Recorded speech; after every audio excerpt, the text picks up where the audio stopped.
All right, I guess we'll get started. Okay, so good evening, guys. Today is the fourth session of Tableau, and we are slowly moving towards like intermediate to slightly advanced topics in Tableau. All right, so up till now, in last class, we covered elements of table calculations. We looked at things like there are certain inbuilt calculations like running total, percent of total, difference, rank percentile, those kind of things which can be created with inbuilt functionality in Tableau. We looked at it with a single dimension. So for example, here we are looking at it with just order date in picture. This can be done with multiple dimensions as well. We'll try to cover that in later sessions. But for now, just to understand the concept, I think this is sufficient. Then we looked at map functionality in Tableau, how you can create field map as well as symbol maps in Tableau using geographical data which is sitting in your data source. Then we looked at grouping in Tableau, which is essentially a derived field in Tableau. So you have raw fields as well as derived fields, and groups is a derived field in Tableau. Then we looked at a chart type called histogram, which essentially does a frequency distribution of a continuous field. And we looked at how Tableau creates the frequency chart or a histogram, as well as how do you tweak these bins. So Tableau will create its own automated bins. So if you want to change that, how do you do that? Then we started looking at filtering in Tableau. So filtering as a concept has multiple ramifications in Tableau, and there are innumerable applications of it. So first we looked at different kinds of filtering in Tableau. We looked at dimension filters and different ways of doing dimension filters. We looked at top N, that if you want to find the top 10 customers by sales, how do you do that? Then we looked at measure filter, that is when you apply a filter on one of these measure fields. Then we looked at date filter, when you use a date field to apply a filter. And then we looked at calculated field filter. So first we looked at table calculation, and then based on that table calculation, if you want to apply a filter, how do you do that? Okay. After that, we started to look at the different ways in which you can apply filter in Tableau. So there are 5 or 6 different classifications of filters in Tableau, apart from the ones that we looked at. So the first two is which happens at the import level of the data. So data import in the sense that when I go to data source, so because I have reopened this workbook again today, so I will have to connect it to the data set again if I want to see the data source. So this was the last thing we covered on Saturday, wherein we spoke about data source filter and extract filter, which are essentially applied at the point of data import. Now, data source filter is applicable for live connections only, and extract filter, as the name suggests, is applicable for when you use an extract. Now, in Tableau Public, you can only have data extracts, which is why the filter which you apply from here, this is the data source page. The filters that you apply from here would be the extract filter. Data source filter is also applied at the same level, on the same interface. We can't show it right now because in Tableau Public, you cannot have a live connection. Okay, so we covered up to here. Now, this is something that is very crucial to understand, this small chart over here. Okay, forget about what's happening here. Look at these filters. These are the primary filtering categories. Okay, so they have a hierarchy. Like in maths, you have BODMAS hierarchy, like your parenthesis, after that your division, multiplication, that happens. Similarly, in Tableau, there is a hierarchy of filters. What this chart means is that an extract filter gets applied at the topmost level, which also makes sense because it happens at the point of data import when you're doing a live connection. Then first extract filter followed by data source filter. So these are at the import level. Okay. I'll speak about context filter in a bit, but just understand that there is a layer of context filters in between after data import. After context filter, dimension filters get applied. So all of these filters, which we did on Saturday, we did dimension filter on your anything. So any filter which is applied on a dimension is essentially a dimension filter. You can apply it using a condition, using top-in criteria, using wildcards. All of those are applied and they fall under this dimension filters. So that comes first your import level, then something called context filter, which I will cover next. Then comes dimension filter, then your measure filters, which is filters which are applied using the measure field or the numeric fields. And last comes your table calculation filters. So table calculation filter is this filter where we created a table calculation. I think this was the rank which we created, and then we use this to create a filter. Okay, so now we understand that there's a hierarchy. So what a hierarchy essentially means is, if in a particular sheet you have a measure filter and a dimension filter, by this hierarchy, the dimension filter will get applied first, followed by the measure filter. There is a chronology which will happen. They won't get applied at the same level. Okay. Now to explain context filter, I'll give you an example. All right. So now that we've looked at dimension filter in such great detail, let's break down a problem statement.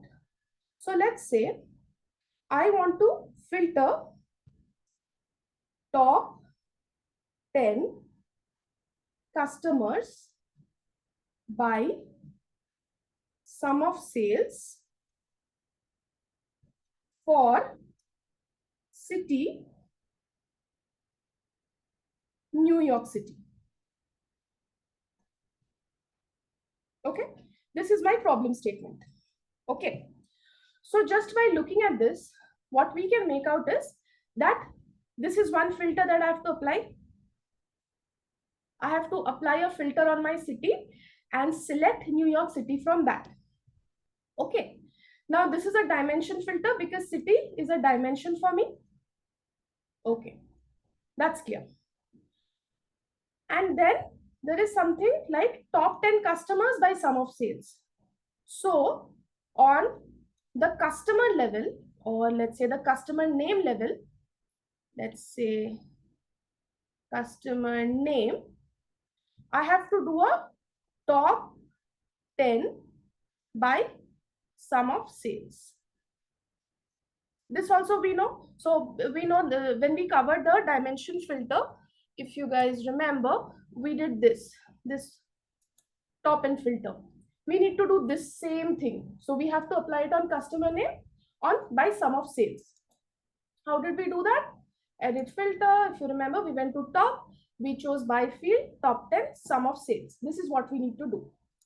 Now see, this is also at a dimension level because we are using the customer name and we are applying the top-in filter on the customer name. So if I look at the problem, this is also a dimension filter. This is also a dimension filter. Okay. So let's apply both of them. Okay. Let's create a sheet now. Now that we have broken up the problem statement, now I'll start to create the view for it. So I want the data at customer level. So I will first drag my customer name. Then I want their sales because I want to see if the filtering is happening properly or not. So I will drop my sales. I will choose a bar chart.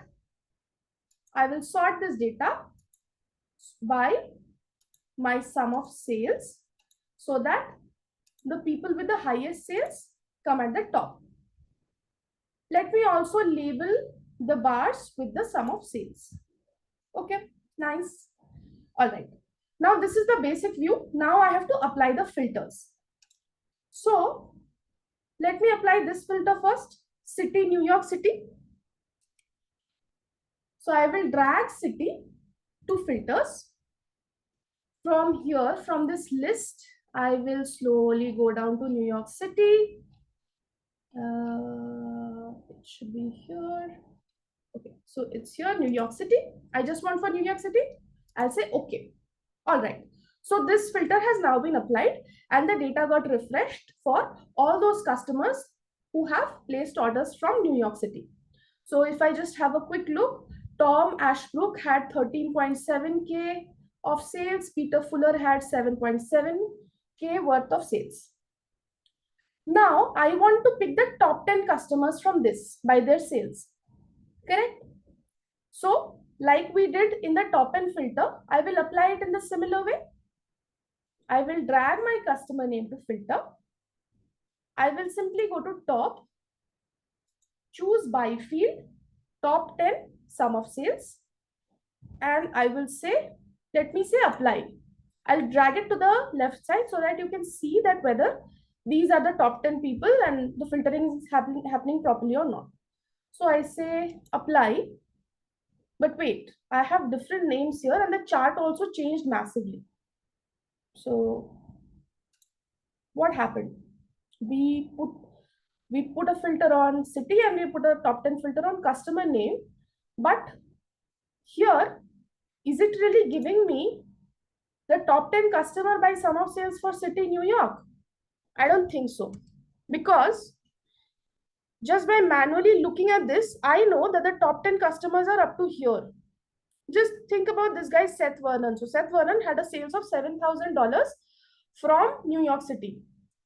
So he should be on third number when I put the top 10 customers, top 10 customer filter. Let me do it. Let me apply.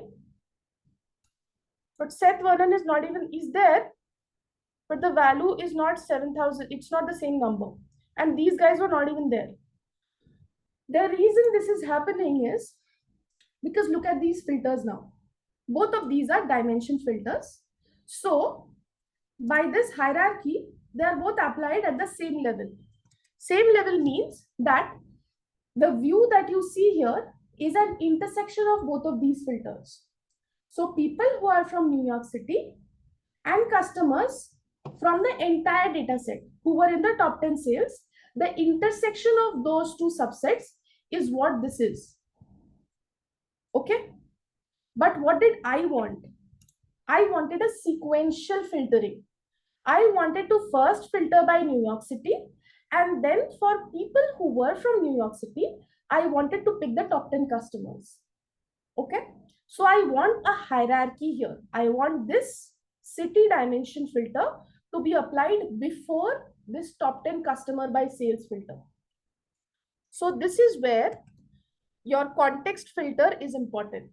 So a context filter is nothing but a dimension filter to which I'm giving a higher hierarchy. In the hierarchy, it is given more importance. Let's apply it and see. So by this logic, we know that this filter should be applied first. So this filter should be a context filter. So what I will do, I will go to the filter which I want to call as a context filter, click on the drop down and say add to context. See, now the values are correctly showing up. It's exactly, if I remove this customer name, no, and you take a screenshot and see who are the customers who had the top 10 sales and what was their total sales, you will find the exact same value. So because now what I'm telling Tableau is, take the entire data, first apply a filter on city. So it is first creating that filter on city and taking out all the orders from New York City. Then from that subset, put a filter on the customer name and give me the top 10 customer by their sum of sales. So it's a sequential order. This is the only job of a context filter. To when you have multiple filters sitting on your worksheet and you want to apply a sequential filtering or essentially give one filter more importance than the other, then you convert that filter to a context filter. Okay. Let me call this a context filter.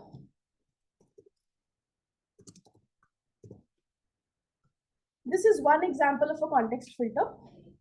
There are multiple such use cases of context filters for similar scenarios where you essentially want to give, when you have multiple filters, it's in the same sheet. So for the same problem statement, if you want to apply two filters and you want to apply one filter before the other one, okay? There are other applications also of this order of operations. So there are very nice applications when you use measure filters and table calculation filters together. I'm not going to cover that because anyway, this is slightly advanced and I just wanted you to understand this hierarchy part. So I've given you one example.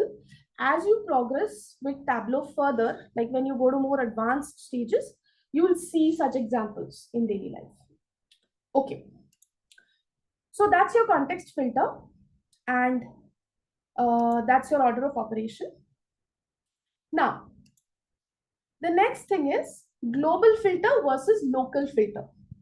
So for that, what I'll do is I'll go to any of these sheets. Okay. So a global filter is nothing but a filter which is applied on all worksheets. Okay. And a local filter is a filter which is applied only on one or two or three sheets, like not on all sheets. So if I show you these filters over here, on this sheet, the dimension filter, there are two filters, category, product ID. Here you have one filter on subcategory. So these are all local filters because they're applicable on only selected worksheets. But if I want to make this filter as a global filter, that means I want to apply it on all sheets in the workbook. How do I do it? I click here on the filter. There's a button called apply to worksheet. You can say all using these data source. When you do that, see, the filter changed. It became this nice cylindrical view. This cylinder is an indicator of data source. Okay, so that's why it is now saying that this filter is applied on all worksheets which are using this data source. So now, any sheet you go to, this filter will get applied automatically. So this subcategory filter now is a global filter. It's a technical term.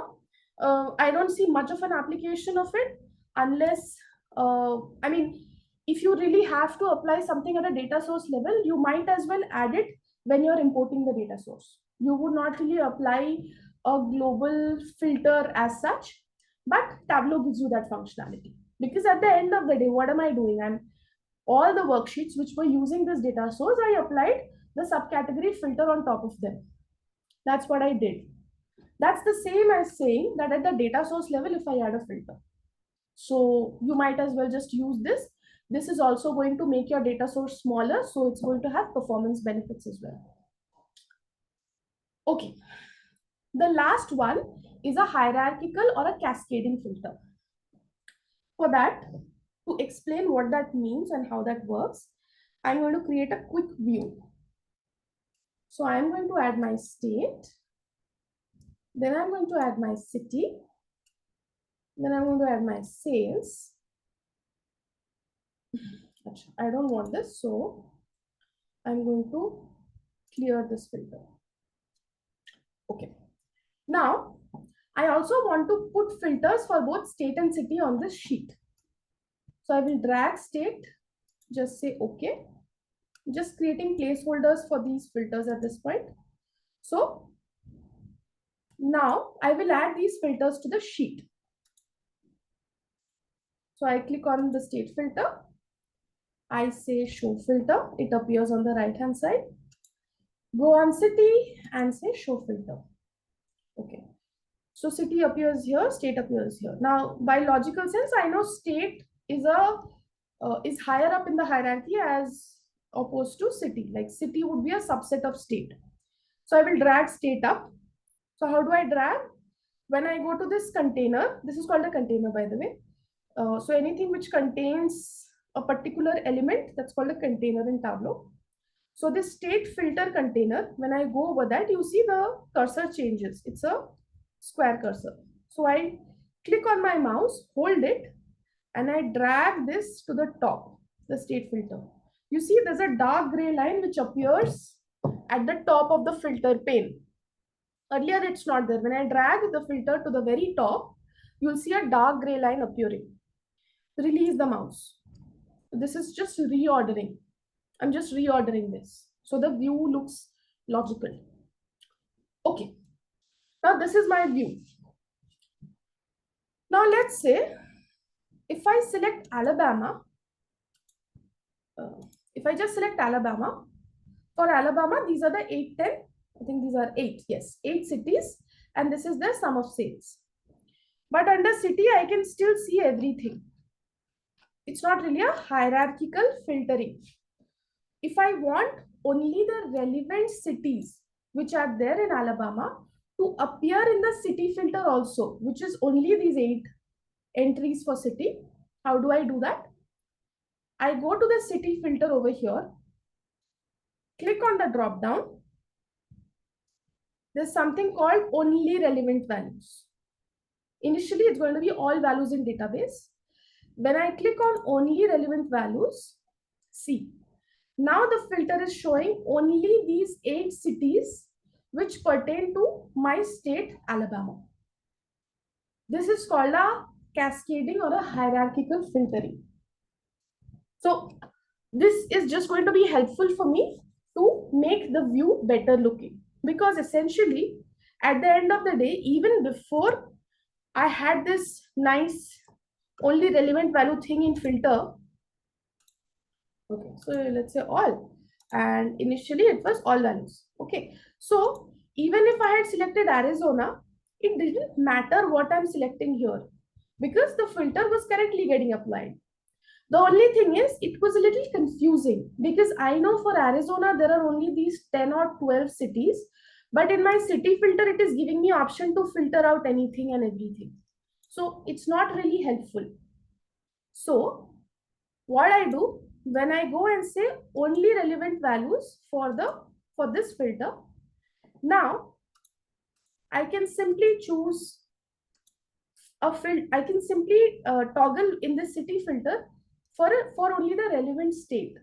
So it makes my view better. It also gives me more interactivity with the Tableau workbook as opposed to when all the cities were present here, because that was confusing. This is better. This I know that, okay, for Arizona, these are the selections that I can make. And then this is how my view is going to look like. So this is your hierarchical or cascading filter. This is an application of filter. So not really something, it's not really a type of filter, it's just an application. Like global and local filter is an application. Similarly, cascading filter is an application. Okay. So these are the 3 things from Saturday's class, which I wanted to finish. This completes filters in Tableau. Filters is a very vast topic, essentially in terms of its application. So spend time, try to play around with the filters and see whether it is making sense for you or not. Okay. Any questions or doubts at this point? Okay. All right. So now I'm going to start with day 4's topics. So today we are going to start. Today is going to be a slightly slow day because we are going to cover a lot more theory and also the things that we're going to do in practical, no, that doesn't have a lot of views. It's like formulas in Excel. Those kind of things we'll do mainly, but still we'll try and make it as interesting as possible. So bear with me. All right, so we're going to start with the topic called data types and their influence on calculations. Forget about their influence on calculations, that we'll do when we are doing calculated fields today. Let's just focus on the different types of data in Tableau.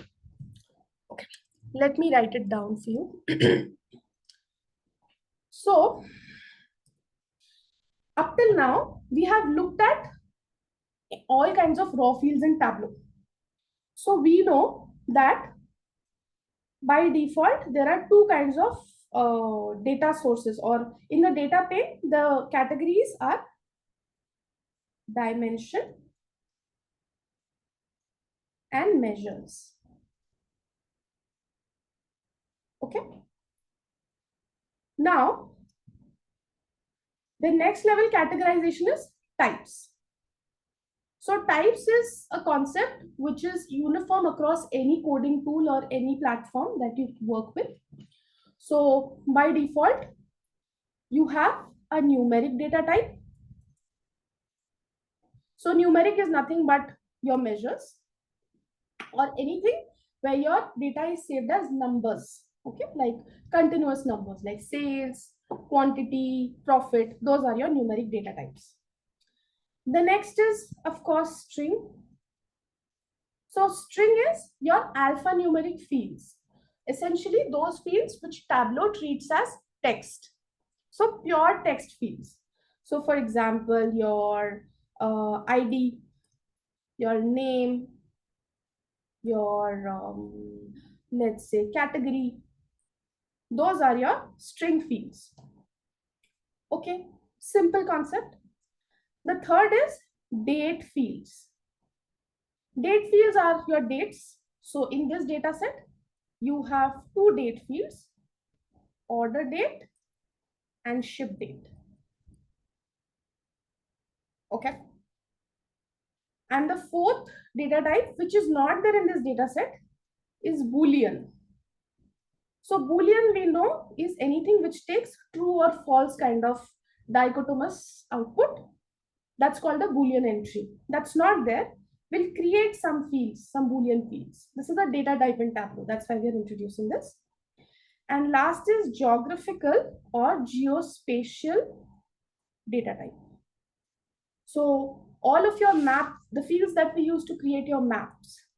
So your state, city, pin code, those are your geospatial data types.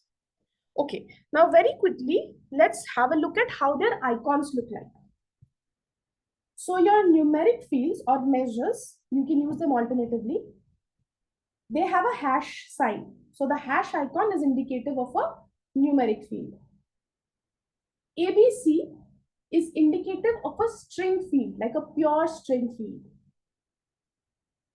This calendar is indicative of a date field. Okay. Your boolean essentially looks like this. If I'm not correct, it will be something like this. We'll create one and see. This is how the icon for it will look like. T bar F. And then for your geospatial data, you have a globe. Okay. So these are your raw data fields. When I say raw data fields, these are the data types in Tableau for raw input, because these all came with your normal data set. Now, on top of these, using these data types, we create fields on top of them. So we use these to create derived data types. One we have already done in the previous class, which was groups. If you remember, using the state field, we created that group. That was a group data type. And the icon for that is a paper clip followed by the data type that you're aggregating. So we created it on top of a geospatial field. So it's a paper clip followed by a globe. Okay.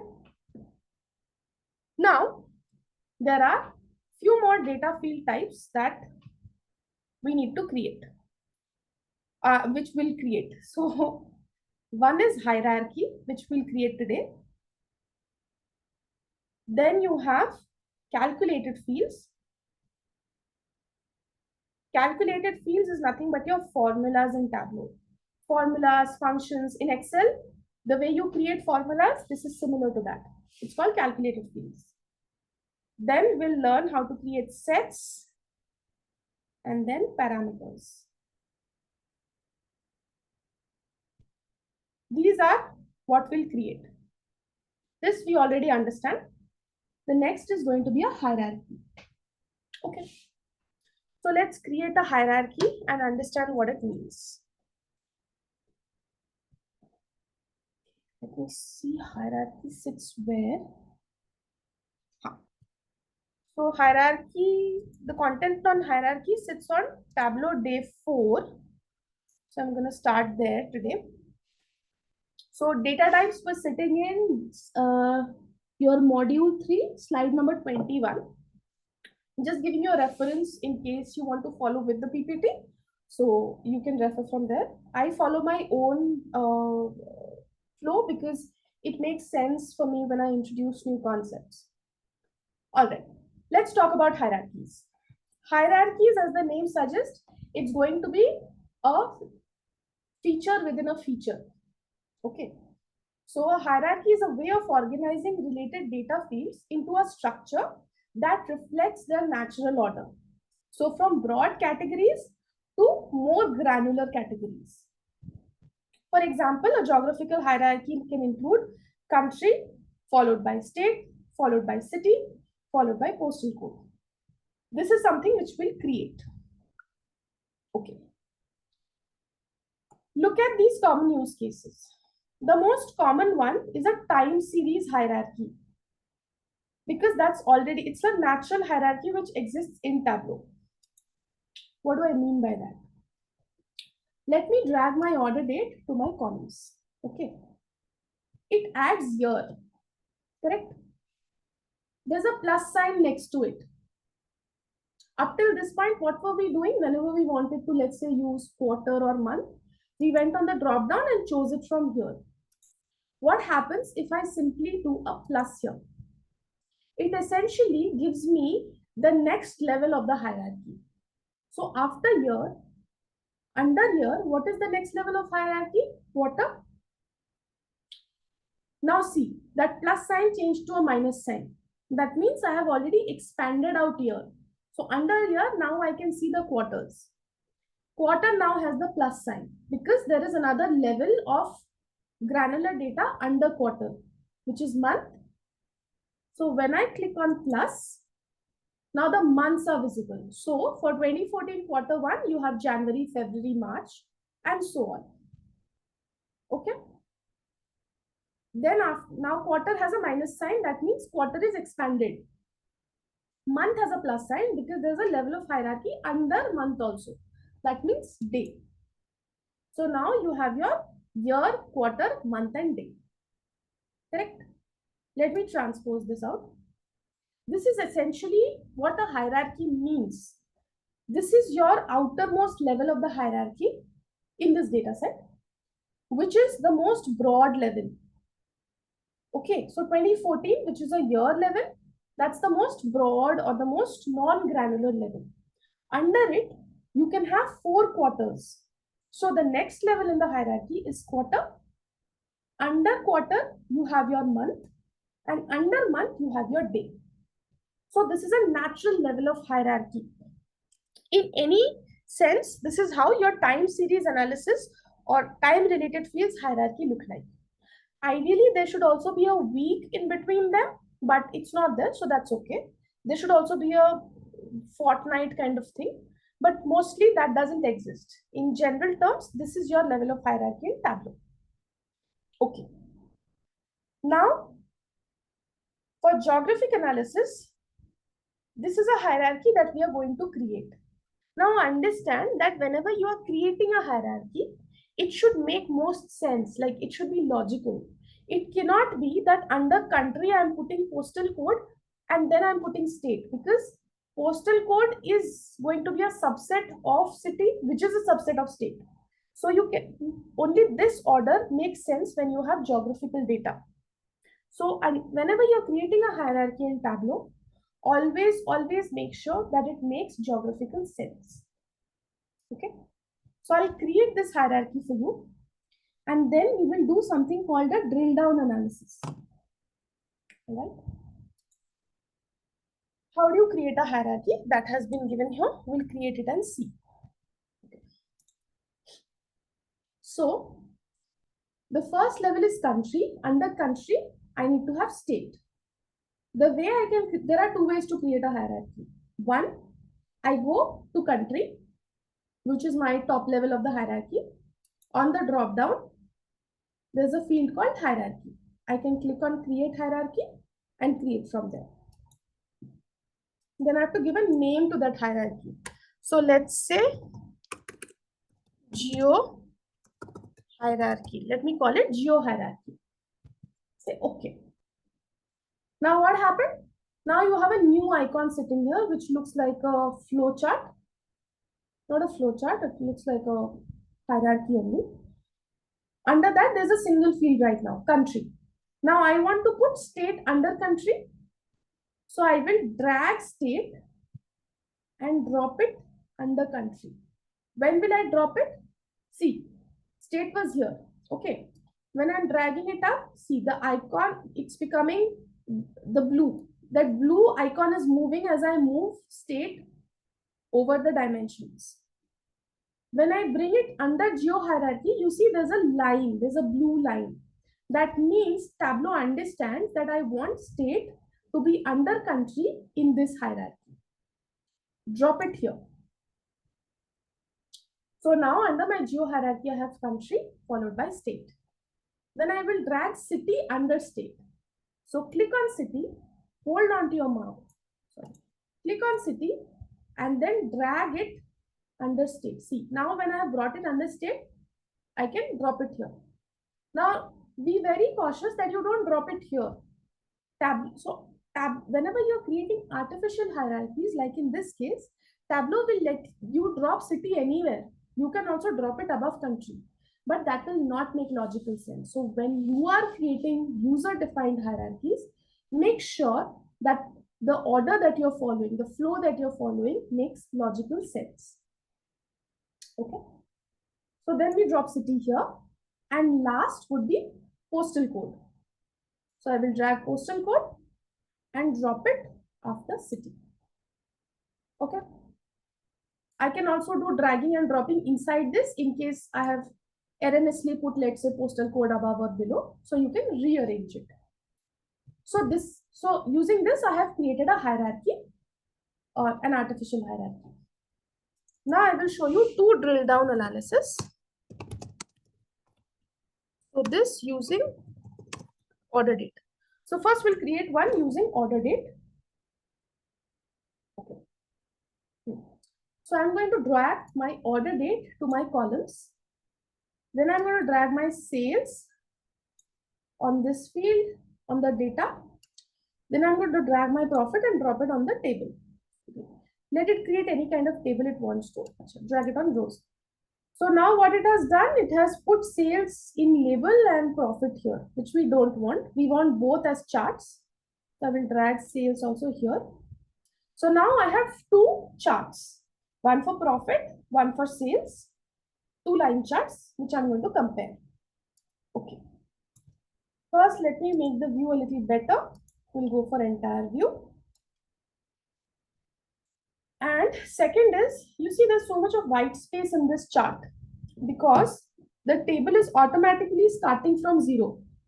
Now, I don't really care for 0 in this case because I know that at the order date level, there is no profit or sum of sales which is close to 0. So I'm going to tweak the axis now. How do I tweak the axis? I do a right click on the sales axis, choose edit axis, and on this pop-up, there's an option called include 0, which by default is always going to be ticked. Just untick it or uncheck it. Now see the chart, the table, the view looks so much better. It was looking so much more flatter. Now I can see a better trend. Same thing I'll do for profit.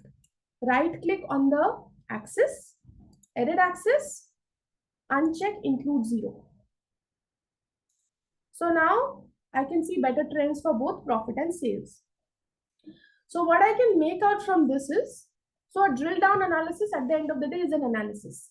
The point is, as you first start looking at the top view or the highest most view of the hierarchy and try to see if you can make out some kind of trend or not.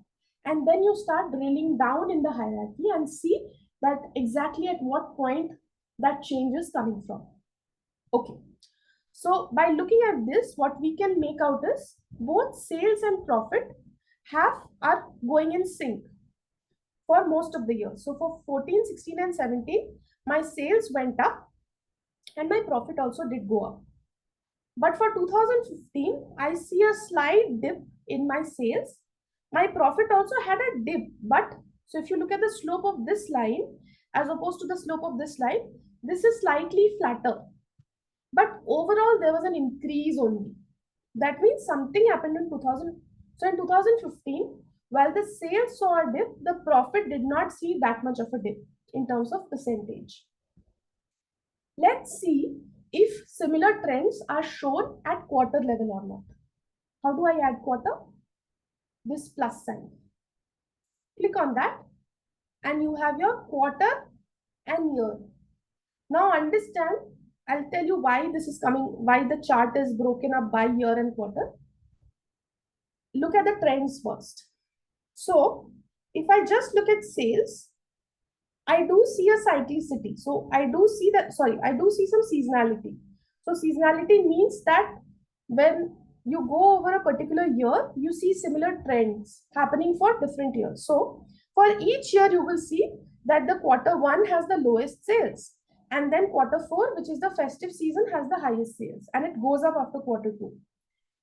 You see that for all 4 years. So quarter one is your low season and quarter 3 and 4 are your good seasons or the high seasons.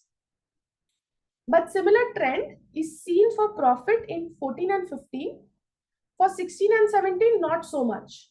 In 17, we see a very bad dip happening in the second quarter. And then 3 and 4, after 3, 4 is pretty flat in terms of profit. That means although there was a lot of sale, the profit numbers did not convert. Okay. Now you can add a month level to this and see if you can make any sense. So here it doesn't make any sense because it's too cluttered. Now the reason this clutter comes in is because of the way this is structured. So you have a separate column for year, quarter, and month. And that's happening because by default, Tableau will choose this year format. And when this year format means 2015, and then in quarter, it is going to break each year by quarter. It's not going to give you this kind of a format, which we were used to all this while. So if you want that kind of a view, you duplicate the sheet, get rid of your quarter and month from here first. And instead of this, so when you added order date, it chose this year. Instead, just choose this year. Okay. Now, when you do a plus or when you do a drill down analysis, it is going to break it by year quarter combination. So this is an easier chart to analyze as compared to this one. This one is slightly more difficult because there's discontinuity. So it's difficult for the mind to comprehend what's going on. This is an easier chart to look at. If I do another plus, now it's going to break it down by month. So if you look at this versus this chart, this definitely I can't read any information from here. But looking at this chart, what I can see is that there is seasonality.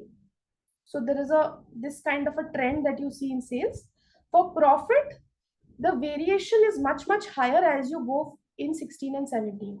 And something is happening in the last 2017, which is causing a very flat profit as opposed to an increasing sales.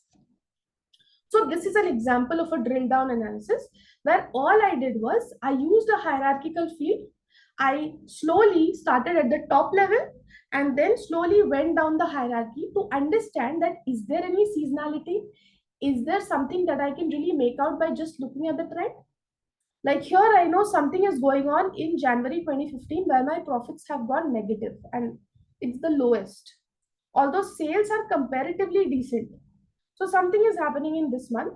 So you can then look at different fields to understand or break down the data by different fields sitting here to understand what exactly is causing this strange behavior of profit. Okay. Okay. So this is how you do a drill down analysis. We'll do one more using map or the field that we created. the hierarchical field which we created. Okay. So I'm going to drag my geo hierarchy to rows. Okay. I'm going to drag my sales here. Then I'm going to show me and choose a dot map. So what did I do? I took my top level of the hierarchy, put it here, and then I use my sum of sales. Now, because there's a single entry for country, it doesn't make sense just to look at it because it's for the overall data. So I will click here. Now, in a map, remember that your geographical fields always appear as details. So you will always have to do your drill down in your details over here. Click on this. And now what I can see is that, okay, there is some, I see that the higher sales are recorded for New York City, California, followed by maybe Texas and then Washington. Okay. Although these dots are not looking very good to me, but okay, let me also drill it down to city level. Okay. So when I drill it down to city level, what I can see is, let's make these sizes a little bigger because I can't make out if this is the biggest one or this is the bigger one or what's happening exactly. So I will click here.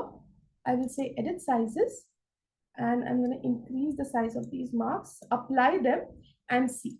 Yes, now I can clearly see that New York City has the highest sales being recorded. Okay, followed by Los Angeles. Earlier, I couldn't make out whether Los Angeles or San Francisco had the highest sum of sales. 112, 175, correct. Followed by San Francisco, then Seattle, and for Texas, it's pretty low, by the way. The next one is Philadelphia. So, what did I do? I am trying to understand that which cities have the highest sum of sales. So, which are my top contributors of sum of sales? And that I'm doing using a drill down analysis. I can also add pin code, but that will get too granular. So, I'm not going to do that. I think I can derive as much information from here. So this is how you do a drill down analysis. You slowly keep building. So initially, when this did not exist, when it was just at state level, California was actually appearing to be the state with the highest sum of sales as compared to New York. So New York had 310.8K and California had 457.6K. But when I drilled down, the actual picture is New York City as a city has the highest sales. California showed a higher sales because it has two big centers. So it has Los Angeles and California. Combined effect of that is overpowering the single effect of New York City. But when I added the city layer, what I could say is that, okay, this is my top contributor. California is just getting bumped up because I have two big players here. Washington also has a good city sitting here, Seattle. Okay, so this is essentially how you do your drill down analysis. You play around with the levels of your hierarchy to derive as much insight. Okay. Now let's go back to our PPT. This is talking about how do you create drill down analysis, and it has given you a couple of sales performance and customer segmentation. So certain use cases that you can do. We looked at this one. We looked at sales performance over order date. Customer segmentation, specific details like city and customer segment. What you can also do is you can add a level of customer segment to your hierarchy and then try to see if you can use your drill down analysis to figure out that which segments are your top contributors, that kind of thing. Okay. You also have one more profit analysis. So these examples, give it a try. Whenever you're practicing on your own, give these things a try and see how well you're able to really apply those concepts. Because at the end of the day, a hierarchy is a concept. It's about how do you apply it to get insight. At the Tableau, when they're going to give it to you, they expect you to give them as much insight about the data as possible. Or they're going to give you a business problem and tell you, just by looking at the data, can you identify what is causing this problem? So this drill down analysis is one way to answer that problem. Okay. All right. Now, we've looked at, yeah, best practices for hierarchies, logical grouping, which we talked about at length, clear labels. So make sure that when you're creating multiple hierarchies, your labeling is clear, like what hierarchy refers to what. Simplify when possible. Avoid overly complex hierarchies with too many levels, as it can get overwhelming and it's just going to be too much clutter. Guide the user. Consider using tooltips, annotation, instructions on how to work with drill. So basically what they want to say is whatever insights you're getting out of this, put that down as a caption, put annotations that, okay, when I added city, this was my top contributor. Although California was large, but that's because of two large players. That kind of insight added. So that anyone who's looking at this sheet can make out the insight within a minute. They don't have to spend time on actually analyzing the data behind it. Okay. All right.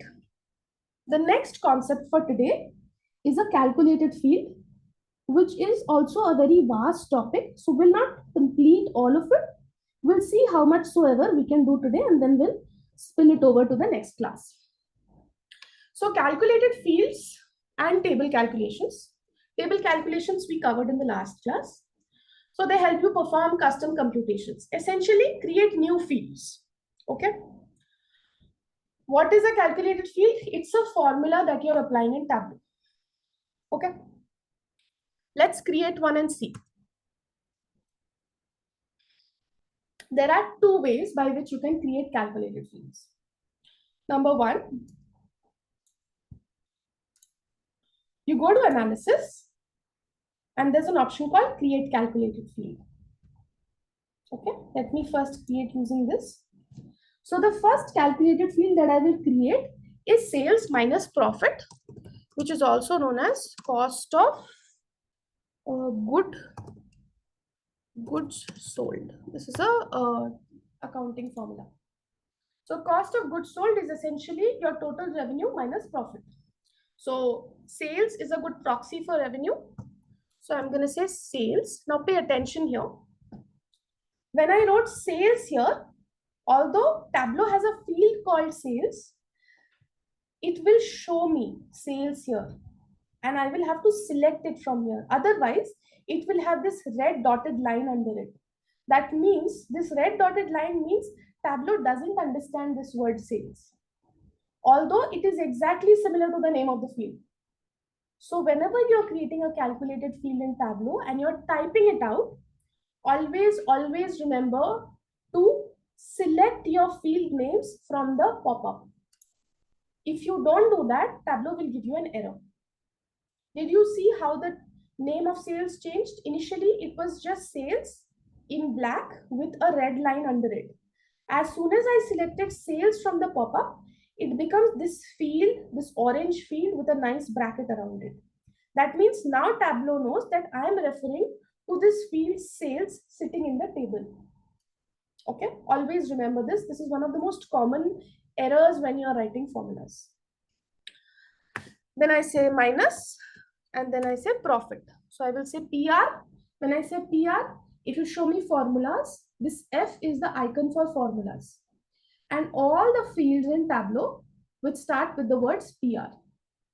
I will select profit from here.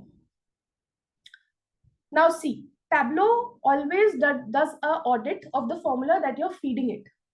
So now it is saying the calculation is valid. That means Tableau will accept this formula. You say, okay. As soon as I did this, this new field, which I just defined, came here. It is called cost of goods sold, and the icon is the number icon with an equal to sign before it. This equal to sign essentially is an indicator that it is a calculated field. We'll create many more. I'm just explaining this field first to you. Okay. Now that we have created this field, let's also use it. So let's say I drag my state here, and then I'm going to add my cost of goods sold here. Sorry, cost of goods sold. Now let's also see if the formula is working correctly or not. So I'm going to drag my sales. Sorry, I dragged quantity. Sorry. I'm going to drag sales, then I'm going to drag profit and just reorder this from here. So yeah, so sales minus profit should be cost of goods sold. That's happening? Yes, that's happening everywhere. Okay, all right. So we understand that this is a simple formula. There's a simple calculated field which we have defined in Tableau. You can also use Tableau to create quick calculations, or let's say calculations that automatically Tableau generates. Okay. What do I mean by that? Let me create a calculated field from here. So initially, what did we do? We went to analysis and created calculated field from here. You can also create it from here. So in the table pane, you have this view data bar. There's a small drop down next to it. Click on that and say create calculated field. Same way, it's just another option from where you can choose to create calculated field. So here I'm going to say sum sales. Okay. So I will write, I want to create the total sum of sales here. So I will say sum. Now in formulas, although it is now putting this red line under it, as soon as I start the bracket, Tableau will know that this is a formula and it's going to pick it up if it is already existing. Then I say sales and I have to choose it from the drop down. Close the bracket.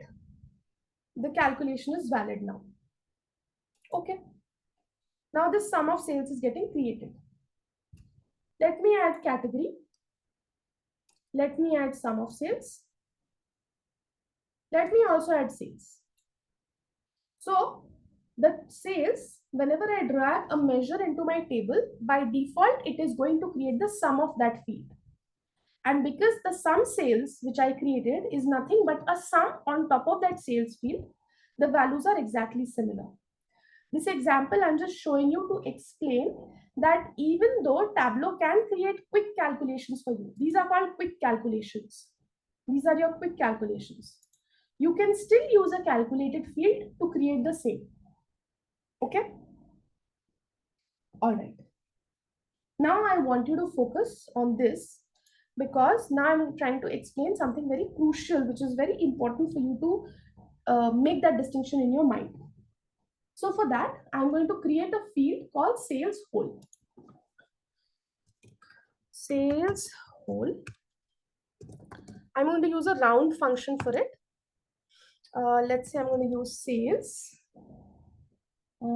Choose sales, comma, and I don't want any decimal, so I'm going to say 0 here. Formula is valid, so I want the sales values to be rounded off to the nearest integer. Okay. Now, let me add customer name here. Add all members. Add your sales. Add your sales whole. If you see, there's a difference between sales and sales whole. Okay. Now, I want you to filter it only for the first customer, which is Aaron Bergman. One way you can do it is drag Aaron customer name in filter, choose Aaron Bergman from here and apply. There's also a quick way to do that. Go on Aaron Bergman, select it, and this small dialog box comes up. Choose keep only. When you say keep only, a filter automatically gets applied on the data that you had said to keep only. So I had selected customer name Aaron Bergman and I said keep only. So it will put a quick filter on top of that name. Okay. Now, what I want you to do is, okay, so sales is 886.156.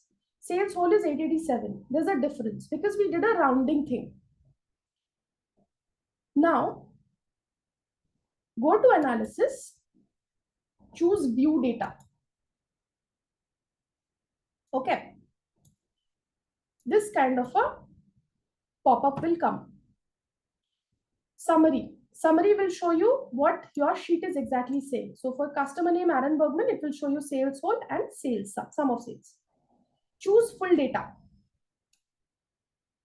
Okay. Now by default, it is only going to show you the fields which are sitting in this worksheet. I want you to add some more fields to this pop-up. So click on show fields. Let's say choose order ID and choose row ID. Click back on show fields. Now sort this data by row ID. Go on row ID.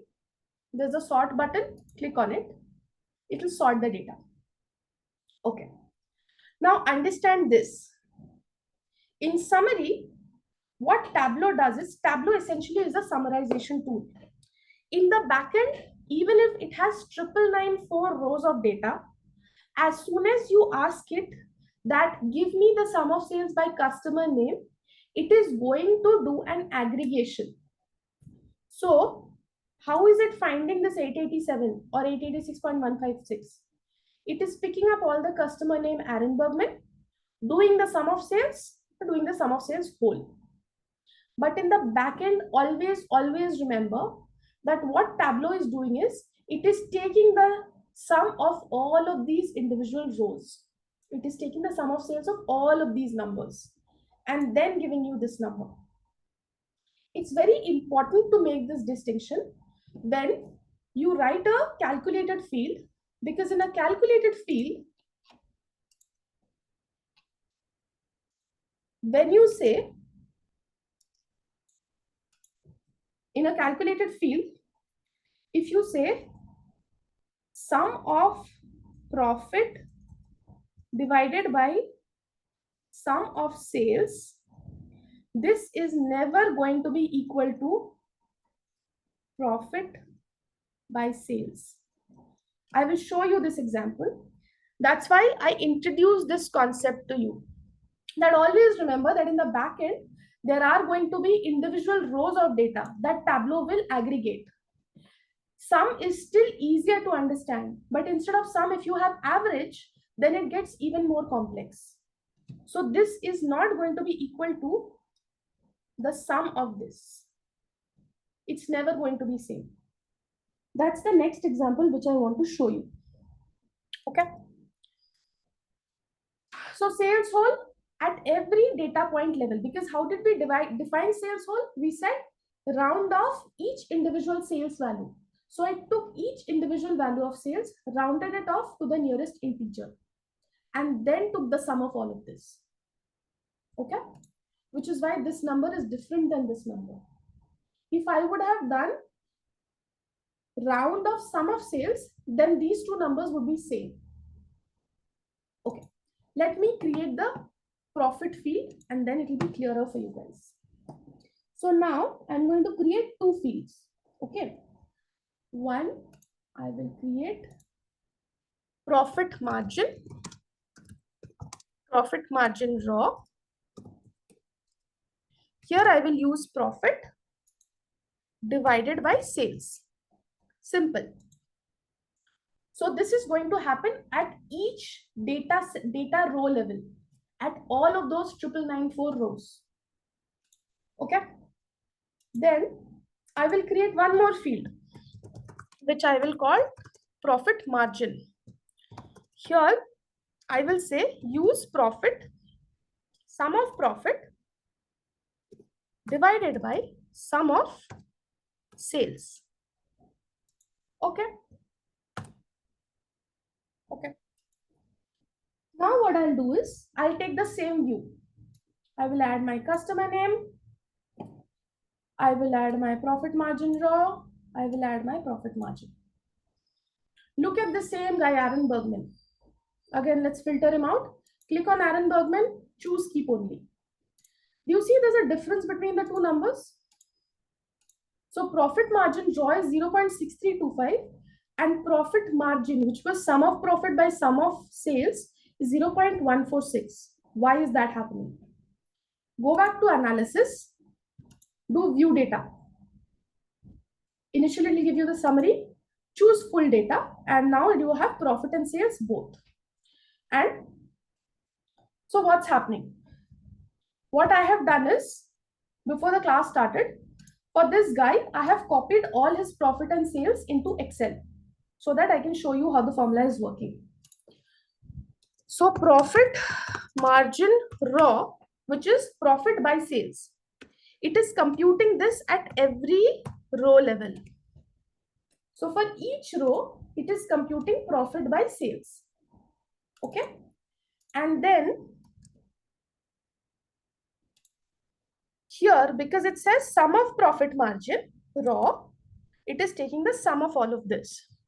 So if I take the sum of all of these rows, it will come to be 0.6325, which is what I'm getting here. But what is profit margin doing?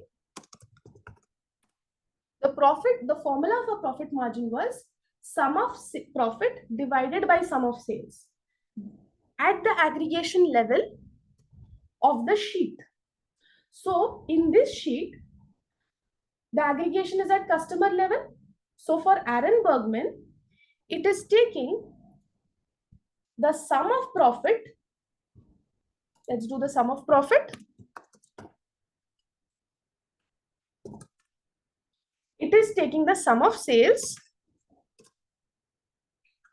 and then it is doing a division of sum of profit by sum of sales. 0.1459. 0.1460, it's just rounding it off. This is exactly the difference between when you write a formula which is at row level. This is at row level because what was I doing? I'm saying profit by sales. That's a row level formula. This is at an aggregate level. So look at the difference between the numbers. Both concepts are correct as long as it aligns with what you want Tableau to do. If you want Tableau to use this formula, write sum of profit by sum of sales. If you want your view to do it at a row level, use profit by sales and then use the aggregation of that. The reason I'm pointing this out is it doesn't have any application. It is for you to always remember that whenever you're writing a formula in Tableau, remember that it is going to aggregate it. It is going to roll it up at the level of the worksheet. This is the level of the worksheet. So always pay attention to how you want your formula to be and how Tableau is creating it. Okay, if you're not sure, always go back to the data. Take a filter. Whenever you're creating a view, take a filter, go on view data, go to full data and see what's happening in the backend. Then you'll be absolutely sure that whether your formula is correct or not.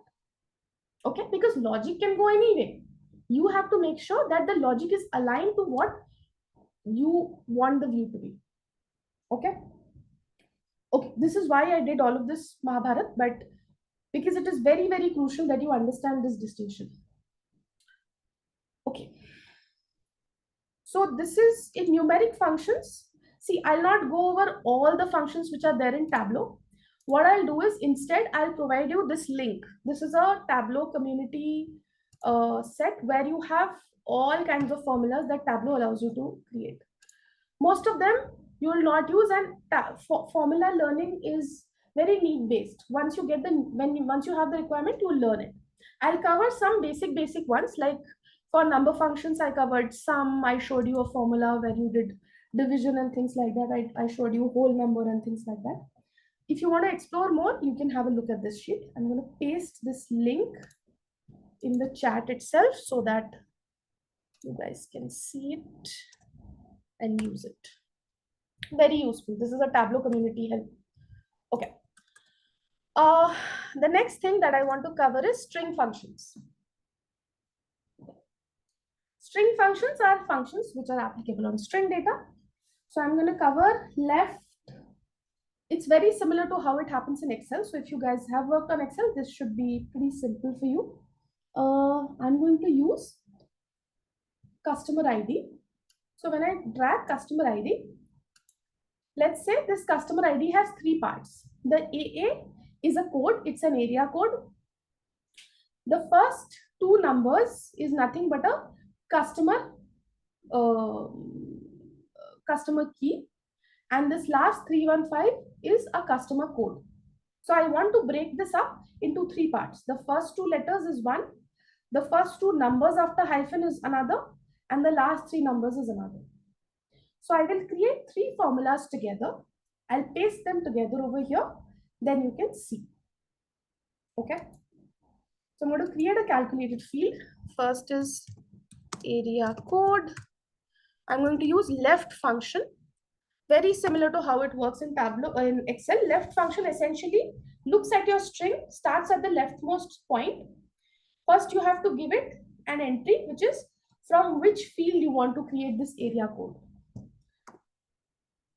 I want to create it on customer ID. Number of characters. Now I know it's always going to be the first two entries or the first two literals of this. So I know number of characters is 2. Close this up.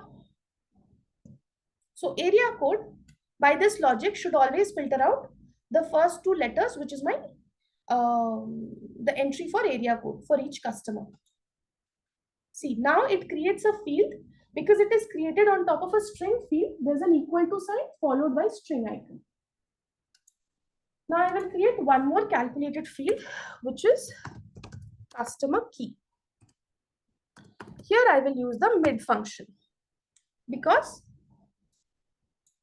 I want to pick the three numbers in between here. Okay. So in mid function, first you have to give from which field you want to pick. So that is customer ID for me,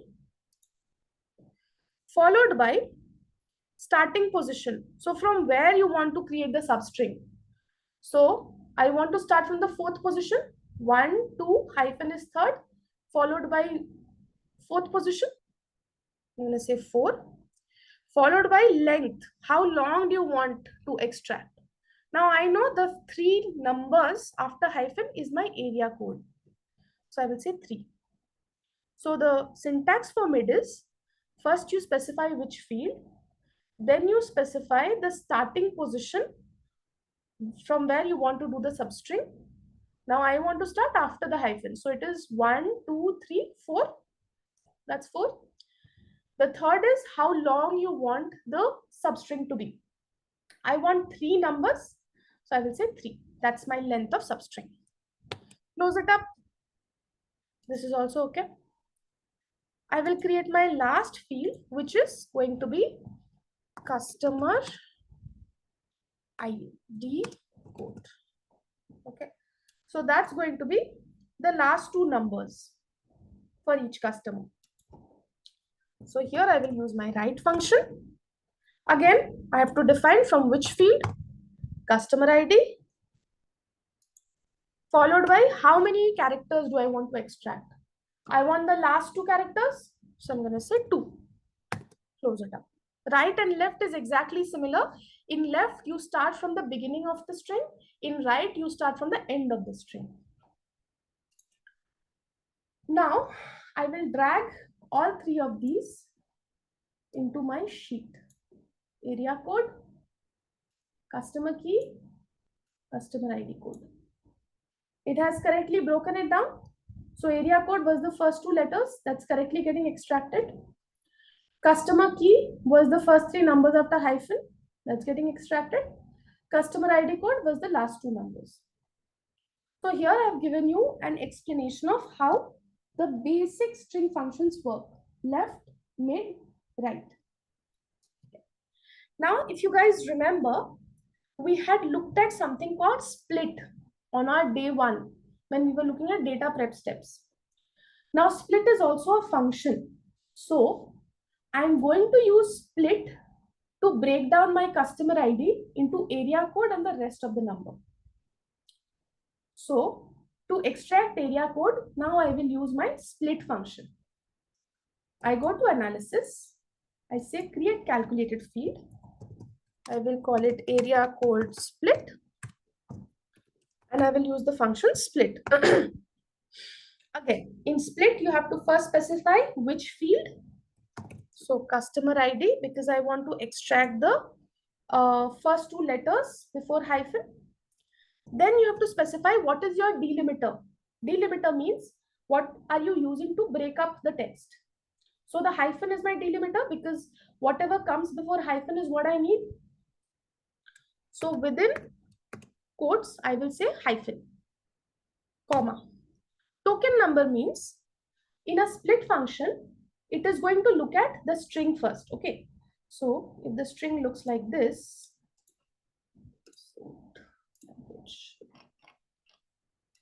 so if the string looks like this, AB 10025, when I say split the string followed by hyphen, the third is going to be token number. So based on the delimiter, it is going to break up the string into tokens. So there is one hyphen here. This is my token 1. This is my token 2.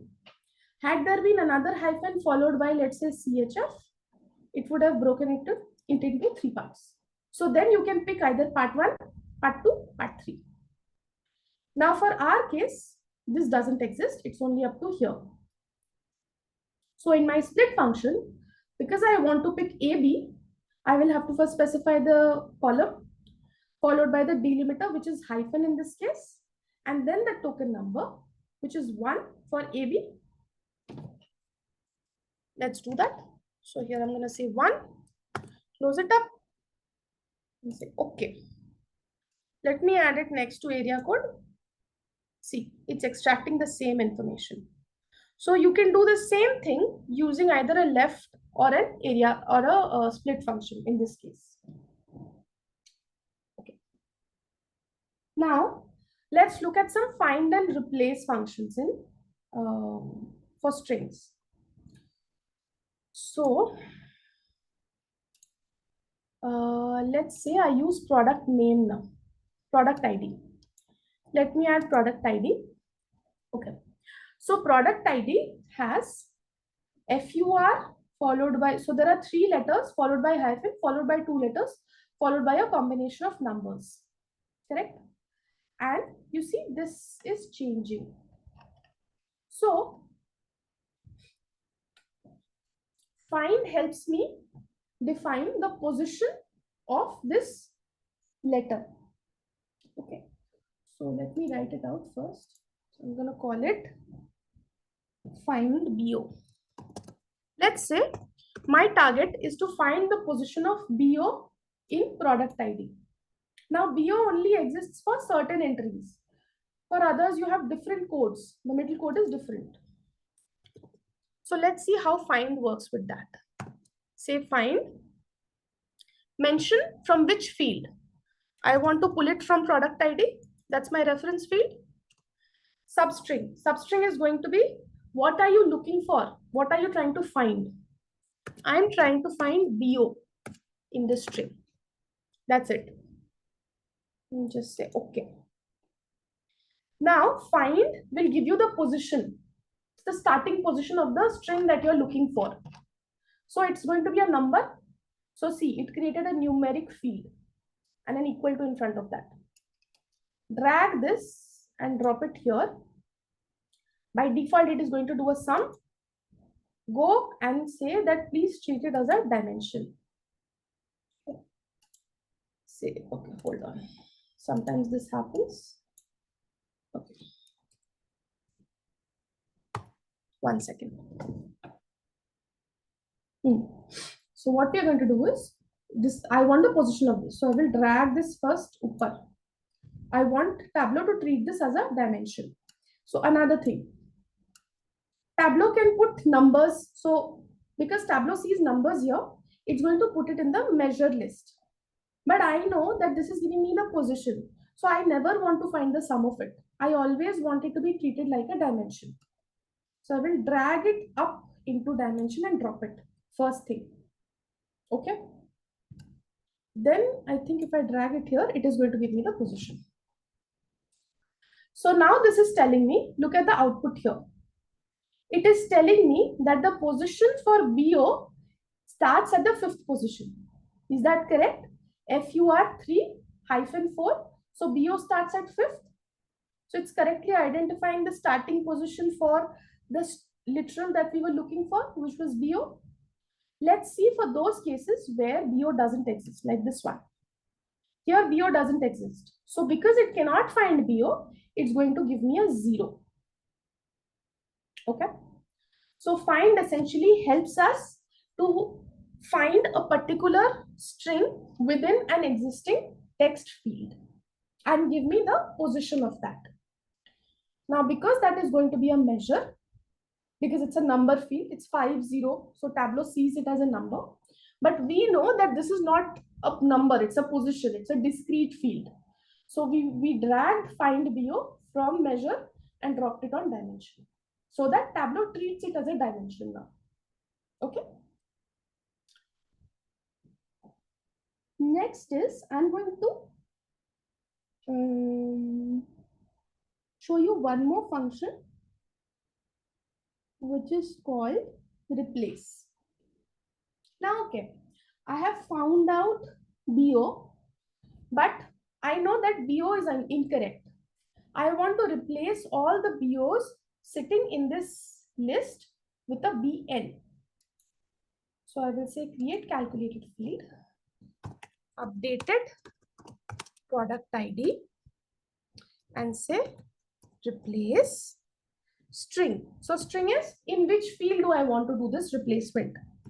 Product ID, say product ID, substring. Which substring do I want to replace? Now I know BO is an incorrect product code. It should be BN. So within quotes, I will write BO, followed by what do I want to replace it with? I want to replace it with BN. So I say BN and I say okay. Let me drag this now. So see, wherever BO existed, Tableau looked it up and replaced it with BN. For other entries where BO doesn't exist, it did not do the replacement. Okay. So this is a conditional replacement. Think of your find and replace in Excel. You have a control F, control H functionality in Excel. This is the same thing. Okay. So we'll stop the class till here today. I have quite a bit to cover in terms of other formulas or calculated fields. But like I said, I will not be covering all kinds of possible functions. I have given you the link for that. Go through that at your own time. Or what I would suggest is don't even go through that at this point.